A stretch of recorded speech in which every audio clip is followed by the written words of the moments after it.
Okay, good evening. I'll call the February 12th, 2025 meeting of the Manitou Springs Planning Commission to order. First, I'll call roll. Commissioner Storm, Present. Commissioner Casey, Present. Commissioner Wilson, Present. Commissioner Graybill, Present. Commissioner Latimer, Present. and Commissioner Day, who's zooming. Present. Okay, Here. so start, I wanted to start just by mentioning that we're without Dave Armstrong now. And, as everybody probably knows, he passed recently and, he'll be missed. He was on the planning commission for over 5 years and always was an enthusiastic participant. And, if anybody's interested, there's a memorial service on the 16th at the MAC at 3 p.m. So if anybody else has anything they'd like to say about David? Okay, so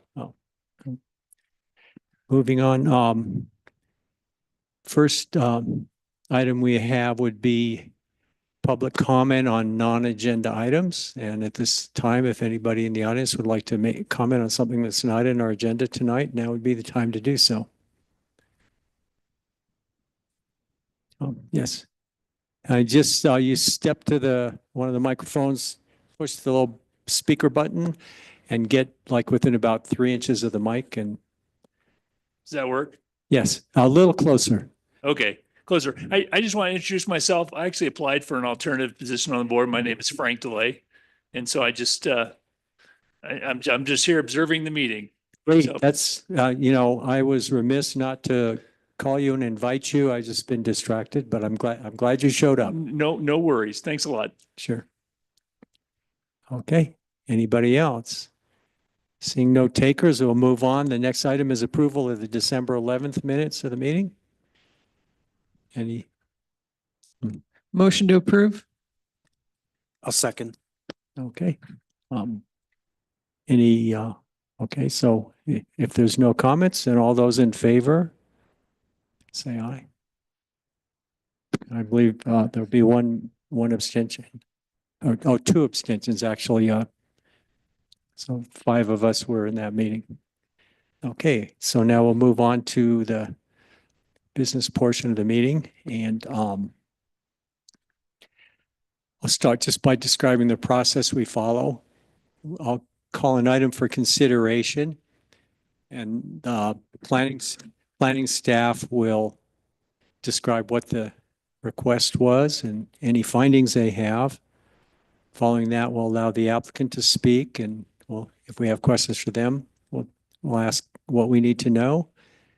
And following that, we'll open the hearing to the public, and anybody in the public is permitted to comment on that item. And following that, we'll deliberate and vote either to approve, deny, possibly table an item if we need more information. And that's how we'll operate.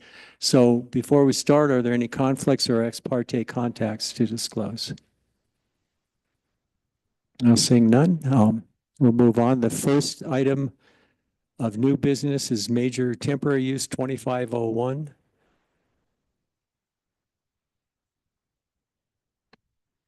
Thank you, Chair Delwich. For the record, Chelsea Royston. Let me get my screen set up a little bit more cleanly.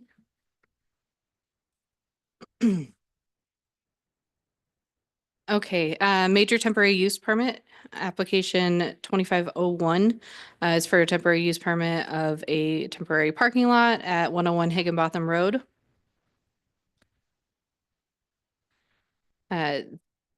This lot is zoned commercial, and the use has been permitted previously under temporary use permits from 2018, and the current one will expire on Friday, February 14th, 2025. This is a renewal of those previous temporary use permits. As a reminder, the use of parking lot is allowed in the commercial zone district. However, the performance standards outlined in the LUDC do require a paved surface, So this temporary use permit is really to permit the condition of a gravel parking lot rather than the use itself, which is allowed. The applicant did provide a site plan for proposed development that may take place in the future. It is not the intent that it'll be paved anytime during this cycle of a temporary use permit. Staff recommends the same conditions as last year, which is one, that no grading shall be completed on site prior to the approval of a grading permit. Number two, the major temporary use permit shall expire 1 year from the date of approval. Number three, no overnight parking shall be permitted. And number four, trash and recycling receptacles shall be made available prior to the implementation of the use. I believe those are already in place or were in place during the use last summer. I believe it was active for 3 days a week and several months over the summer. It's operating in conjunction with El Paso County, and it's sort of a park and ride for Rainbow Falls. So I believe that is still the intended use, and there really aren't any major changes from last year's temporary use permit. With that, here are the motion language options, and that concludes my presentation. Any questions for staff? Gloria? Chelsea, is this all of the parking area there at Higginbotham, or is it just the section closest to the storage facility where their signage is? Are they asking, is the temporary use for all of that parking area up the top? There seems to be at least two different lots divided by boulders. So I believe it's, I'm actually not sure, and I think we should ask the applicant. He did say it was the same proposal as last year, but I'm not entirely sure that I understand where that kind of delineation is. Yeah, I don't recall either. Any other? Okay, with the applicant, I'd like to step to have a seat and state your name and address for the record.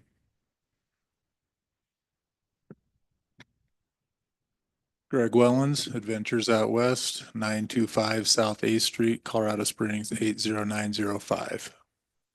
Thank you. Have you heard the question? Could you address it for? Yeah, there are two lots there. We only used one last year. The drawing that Chelsea put up, that was, if it was a full development, that was just provided to show that there's parking for, 40 or 50 cars up there. Chelsea, I thought I had some other photos that I submitted of what it actually looked like when we were using it, not full, but with the bus there. And so the bus being a van, yes, we just want to renew the permit. We've never used the parking lot until last year for the Rainbow Falls. We've been trying to get the program going. So last year it went. They loved it. The city seemed to enjoy it. I didn't hear anything negative. It was all right for us. We didn't do any great robust business, but it got the waterfall open. The park and ride worked well, back and forth 3 days a week. As stated, we were going to start a little bit earlier this year, try and get going in May. I think we're still signed up for just 3 days a week. And then run into the fall, October. We do have 2 winter viewings you may have seen that El Paso County wanted to do. So that would start this weekend, and the following weekend it's just Saturdays. And it's nice and cold out, so the waterfall should be frozen. So yeah, we're just trying to generate more use for that area up there. We don't want to use it as a parking lot forever, but it's hard to get anything going. I'd like your guys' ideas on what you might want to do with Higginbotham Flats. I've tried to build the Adventure Center, but it's all just very costly. We have the lot is for sale. And so if I've told whoever buys it, if they did buy it, if it ever sells, that park and ride would remain through the contract season of this year. But Nobody seems to showing up. The few lookers we've had, they want to build houses and apartments up there. It's zoned commercial. So, you can have a combination of commercial on the bottom, as far as I know, and some apartments upstairs or something along those lines would be permitted.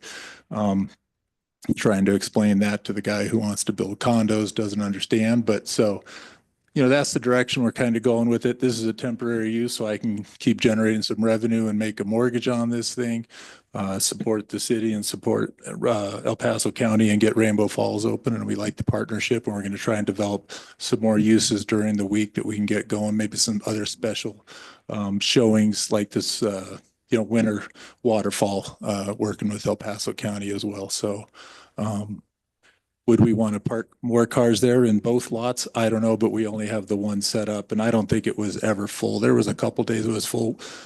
We are sold out this weekend, and so that's good. And we take reservations for 10 cars per hour. 3 or 4 people per car is $20 a car, and we run them back and forth. It's not closed. It's not you can walk up from town and still go into the park and things like that. But so there you go. I don't know if there's any other questions on it. Any other questions? Mike? Welcome back, Greg. Thanks. So it sounds like there's no intention to eventually pave it on your part. I don't see how it would ever pay for the paving or justify it. I mean, we'd have to be doing a couple $100,000 a year of parking up there to get that to that condition. So yes, we could set parameters and say when we're doing 200,000 a year of parking up there and that thing's a robust business and it's moving, then we could justify moving forward and do a full parking lot development up there. And I'd be happy to continue to operate that way. Otherwise, the best use of that place has got to be something else. You guys can help me figure out what that is, what the city wants, and see if we can get something else going up there. But in the meantime, I think this is what it is. I think it worked well. We kept it looking nice. Trash receptacles. We collected all of the chippings from the city last spring, and we just used those up there and stuff. And so I think we can keep using it as is. I think it's a good use. Why do we need to pave the whole world? Maybe it's a little more environmental to just let the water go back into the dirt as well. So. Right. Any other questions? Okay, thanks. If we have more questions, we'll bring you back. Okay, thank you. Okay, the public hearing is open now. If anybody in the public would like to comment, now would be the time.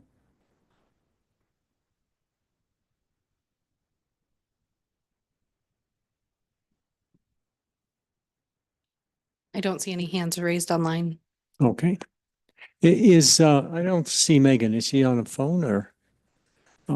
She's actually under the panelist tab. So I have it in our panelists right now. We have my computer, that computer, our attorney, and Megan. Oh, okay.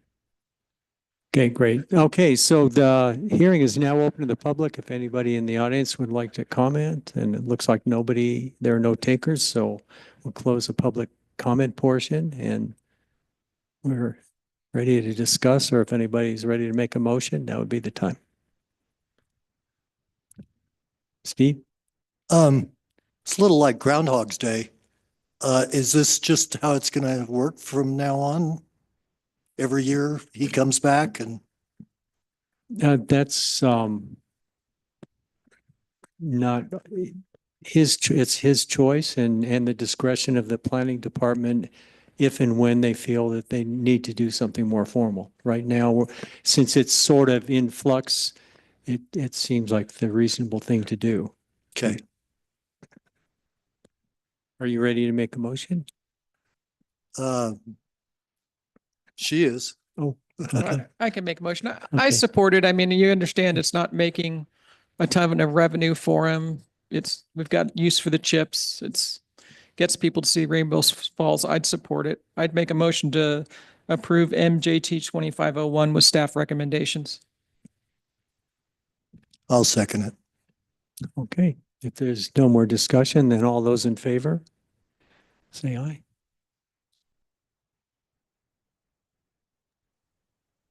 Um,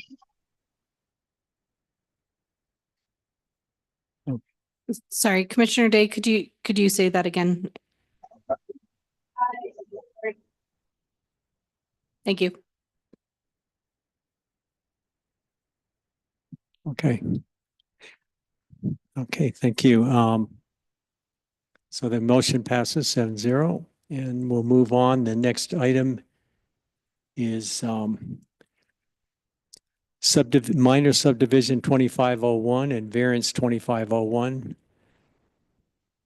Shayla Kassinger, owner, is the applicant. And this is at 66 and 68 Minnehaha Avenue.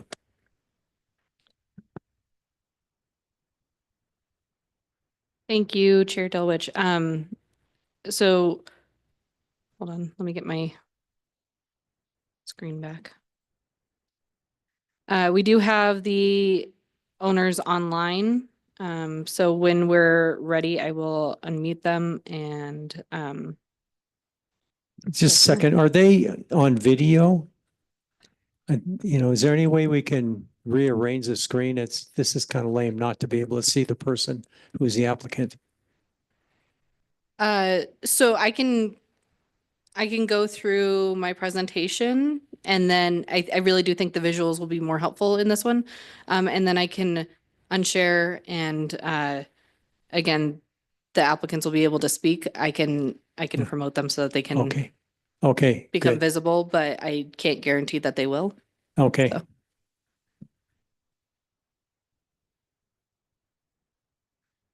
Okay. So subdivision 2501 and variance 2501 at 66 and 68 Minnehaha Avenue. I realize this is unconventional to present several applications in one staff report for several addresses, but I think you'll understand why we did it that way. We have a request for a minor subdivision and a request for 2 variances of 0-foot side yard setbacks where 7.5 feet is required. The reason behind this is because the owners wish to legally split a lot that has 2 existing attached dwelling units so that those units can be sold independently. The other outcomes of these applications would be legalizing an existing encroachment of a neighbor's house onto this property and legally combining previously vacated right-of-way with private property. At this time, no new development is proposed. And so everything that we're going to be talking about is taking place on a map. The finished condition in the real world will not change. To start off with, we have 66 and 68 Minnehaha Avenue.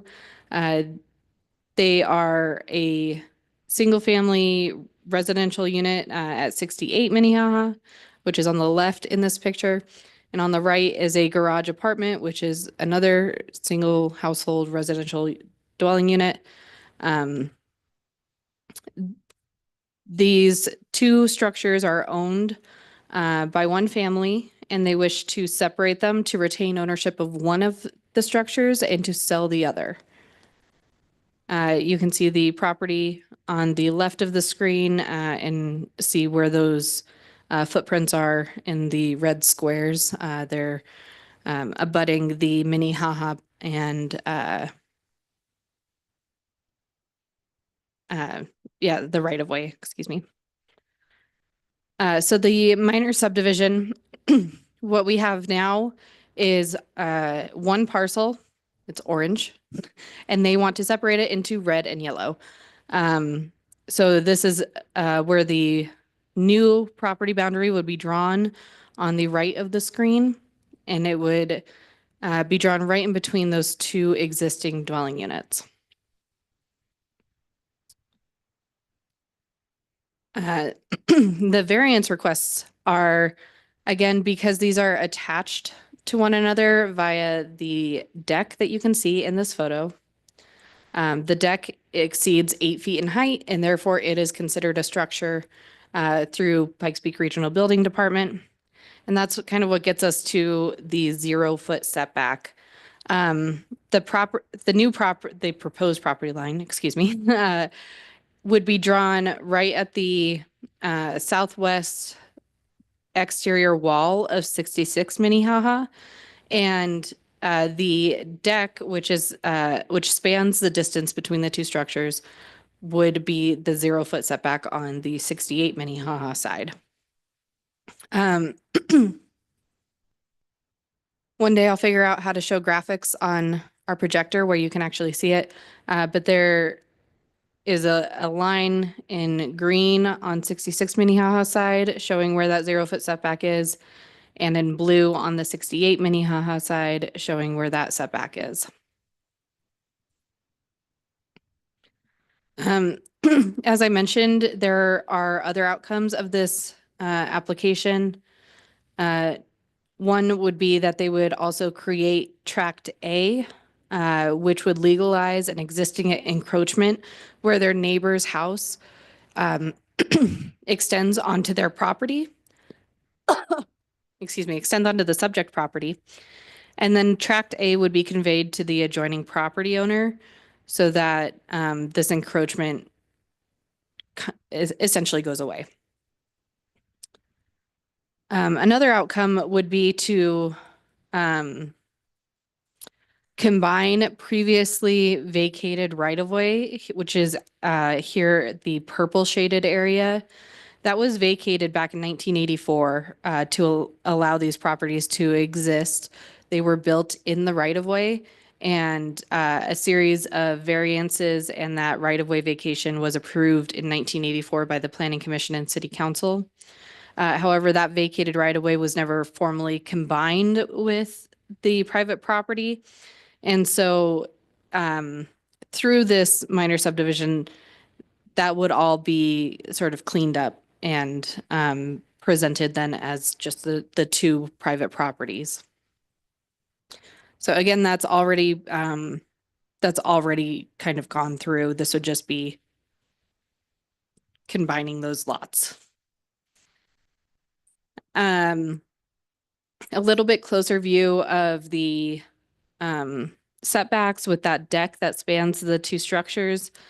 There is about 8 feet and some inches that separates the two residential structures. However, again, due to the height of the deck, that is also considered a structure. So therefore, that setback would be 0 foot, 0 inch. And again, just showing this image to show how the deck works with these two structures. 66 Minnehaha is actually solely accessed through that second floor deck. As a result, staff recommends a condition that would require a formal access easement to be shared between the two properties, should this be approved. I believe we'll need 2 different motions for these applications. So for the variance, staff recommends a condition that a shared access easement shall be recorded with the plat to allow both properties use of the stairs and deck. And then for the minor subdivision, staff recommends the conditions, again, that the access easement be recorded and that approval of the minor subdivision shall be contingent upon the approval of the variances. This is why they're sort of interconnected, and so that's why we're presenting them together. If anyone has any questions, I really tried to make this one clear, but I do have motion language for each of the motions, and again, I will stop sharing and promote the applicants so that they can speak as well once you're ready. And this concludes my presentation. Thank you. Any questions for staff?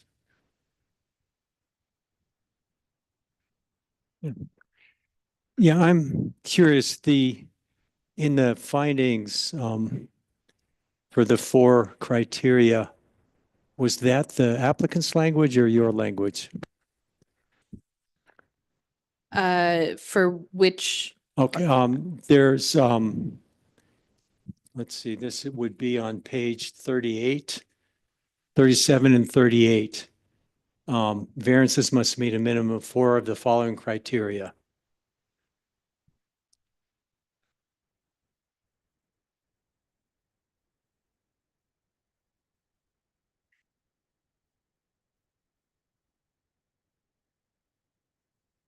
If it's in the staff report, it was likely my Okay, wording. okay, we'll address that after we meet the applicant. If there are no more questions.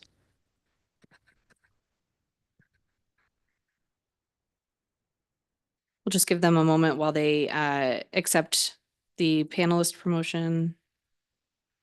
Stop sharing.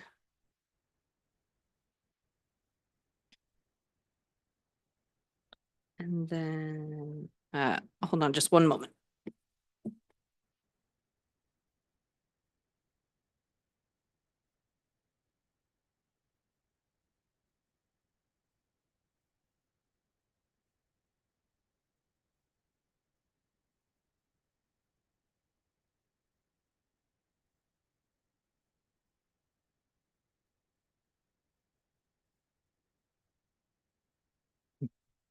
And Commissioner Day isn't on video.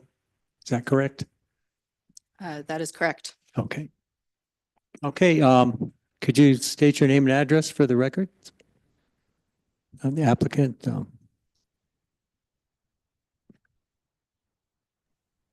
Hello, can you hear me? Hello? yes? Okay, I was just making sure you could hear me. This is Sheila Kasinger.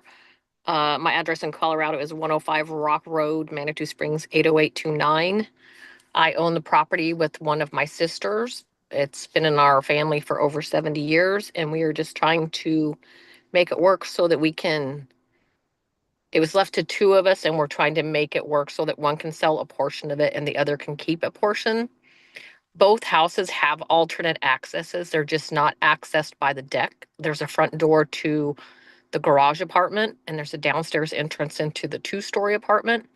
So they're not solely entered by the deck. If you have any other questions, I'd be happy to answer them.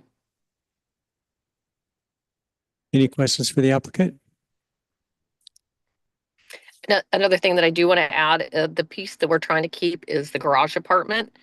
And that gives us access to, through a right-of-way up Trestle Trail, that gives us access to 105 Rock Road, which is my residence in Colorado. And there's no other accessible way to that home without going up Trestle Trail. And this property connects to Trestle Trail. So it'd be keeping all the property together in connection with 105 that I currently own solely. So you're saying that without this transaction, you can't get to Trestle Trail? There's no I would easement? lose.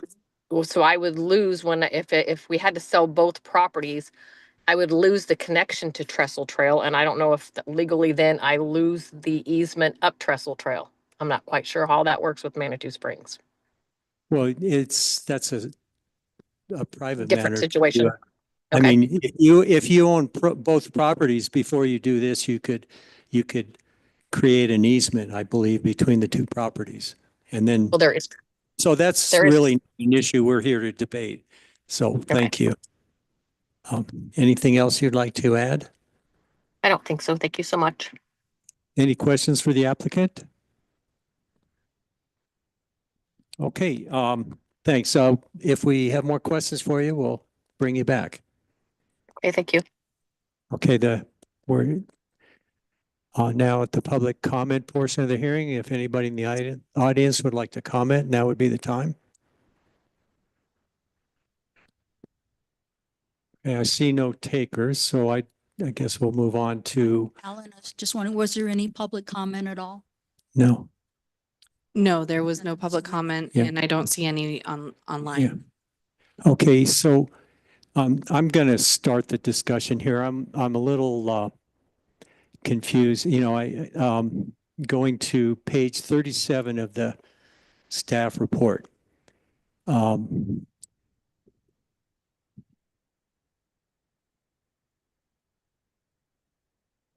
don't see anything here that explains and much of this, like the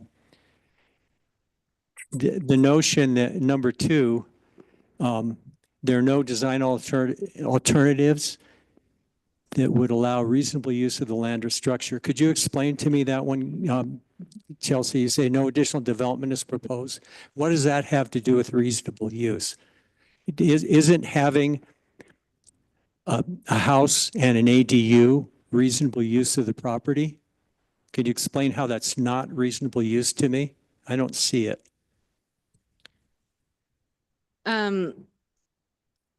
So again, these criteria are not, they are somewhat subjective. So I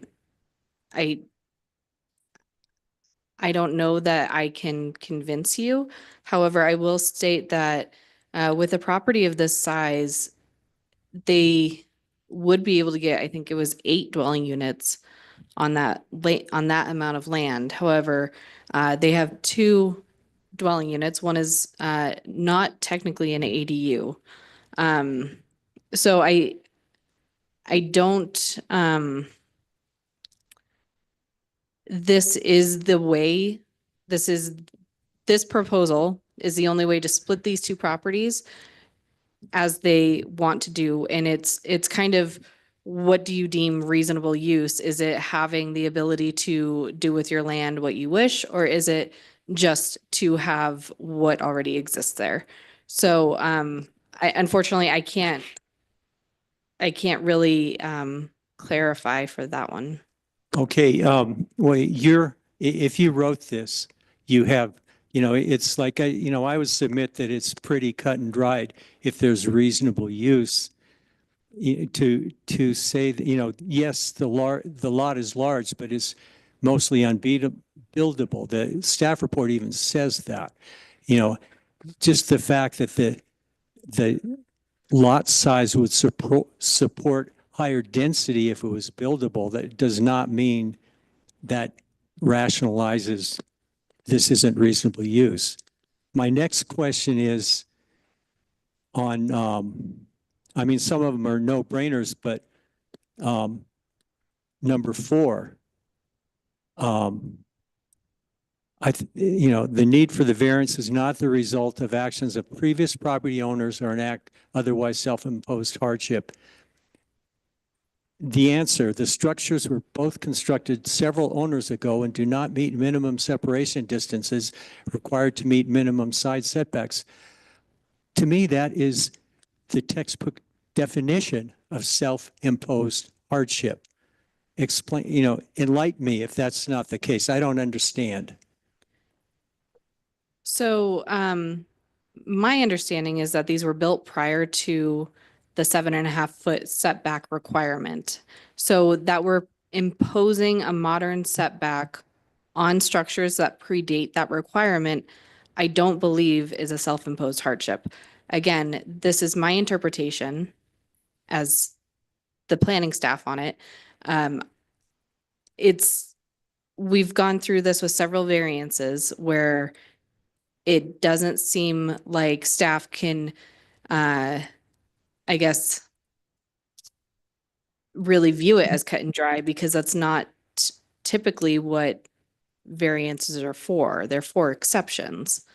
And so I apologize if I haven't made a clear evaluation to you, but please understand that this is not staff advocating for an application one way or another. So if we need to have a conversation about how staff evaluates variances, then I think that should be perhaps scheduled for a time when we don't have a variance in front of the board.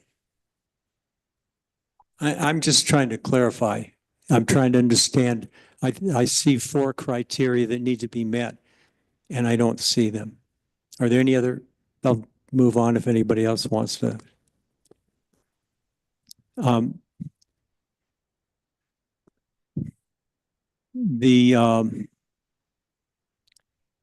Number 3, the enforcement of the provisions deprive the applicant of rights enjoyed by majority of the other properties in the same zone district.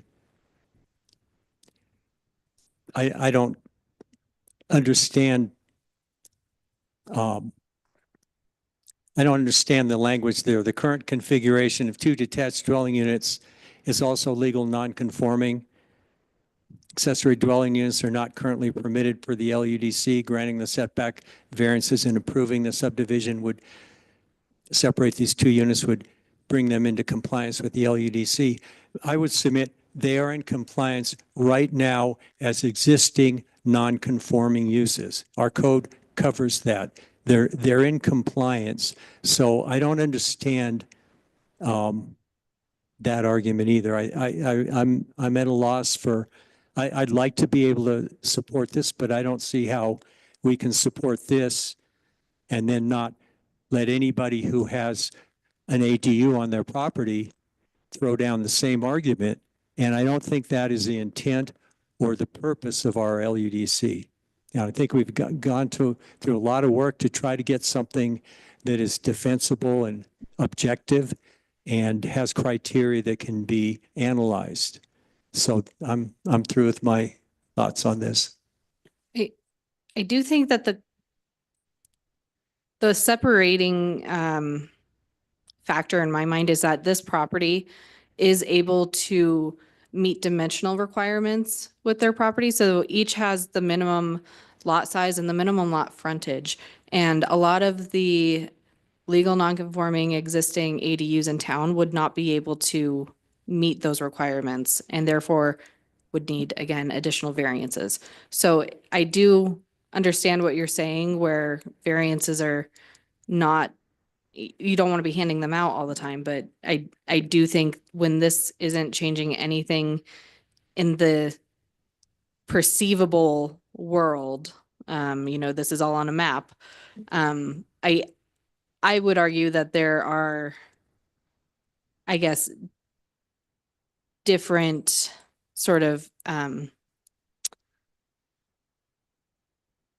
losing the word, but outcomes, I guess, and impacts.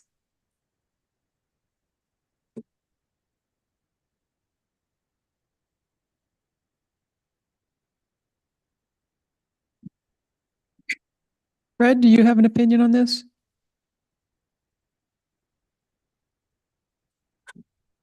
No, not a specific opinion. For my review of the staff report, it appears to me that Chelsea is making observations. I don't perceive that she's making an argument one way or the other, but she's making observations to that particular criteria for the benefit of the Planning Commission. And I think she's leaving the decision up to the Planning Commission to make.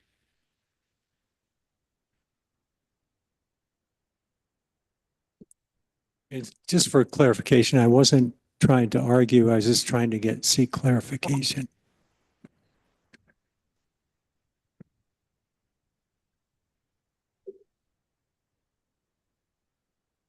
I agree with what staff said and Chelsea said earlier.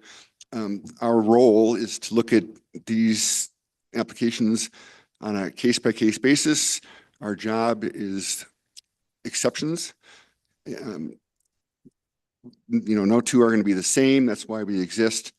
And I am in full support of this request personally.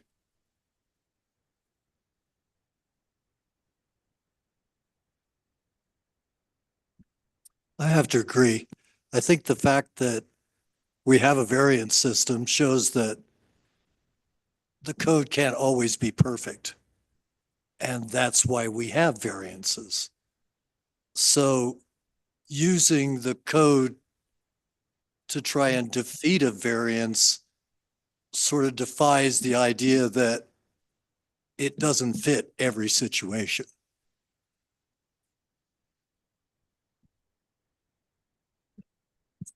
Commissioner Day does have her hand raised as well.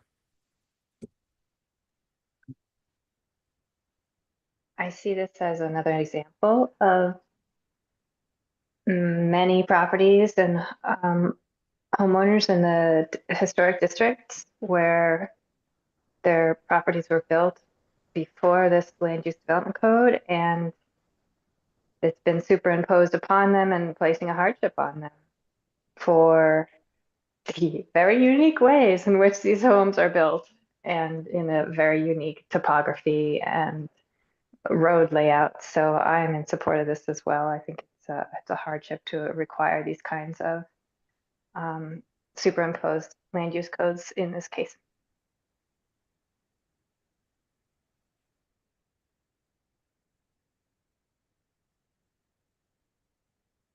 Can I make a motion? Do we want to do both at the same time? Could you do it independently, please? Please, sure. I'd like to make a motion to approve the variance at 66 Minnehaha Avenue and 68 Minnehaha Avenue based upon the findings that the request meets the review criteria for granting a variance as set forth in City Code Section 18.06.4.2 with staff's conditions as outlined, specifically a shared access easement shall be recorded with the plat to allow both properties use of the stairs and deck.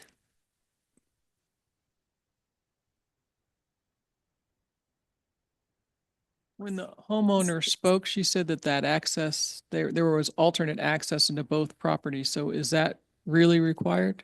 Now that we know that there's access into both properties? Well, they want, it sounds like they both want access to the deck. There is a door that opens for each property onto the deck. So it's up to the planning commission if you'd like to require that or not.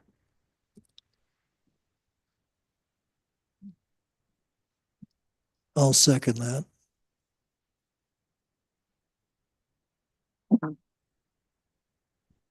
Any more discussion? Gloria, did you have? Sorry, no. Okay, so the motion is to approve the variance. The motion then says that the variance meets 4 criteria. Which 4 criteria are met? And if the words are different from what's in the staff report, I think they need to be stated to clarify how this variance meets the criteria. Could you state that, or which criteria are you using to support your motion? All of them, All 6 of them? yes.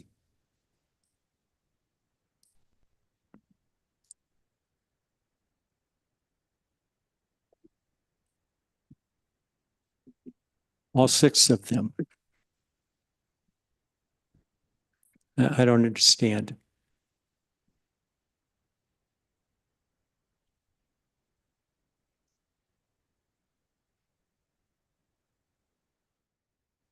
So there, number 5, there's a disability affecting the owners or tenants of the property of any member of the family or owner who resides on the property, which impairs the ability of the disabled person to utilize or access the property. Does it not say that it's not applicable? Okay. You're saying you're looking at the staff report and those are what you're supporting, you're proposing. Yes, Okay. I'm supporting this applicant as written by staff. Okay. Okay. Is any more discussion? If not, then let's vote. All those in favor, say aye. Aye. Okay. All those opposed? So the motion carries 5-2.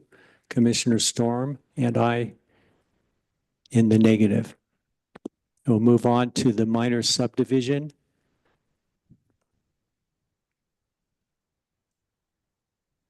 Anybody would like to make a motion or discuss?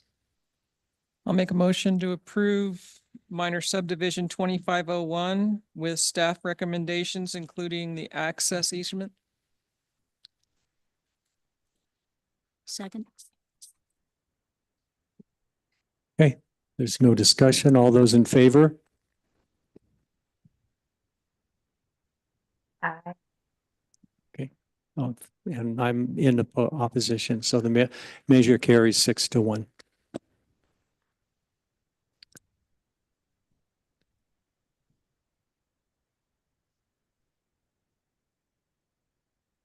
So we'll move on. Is there any other business to discuss?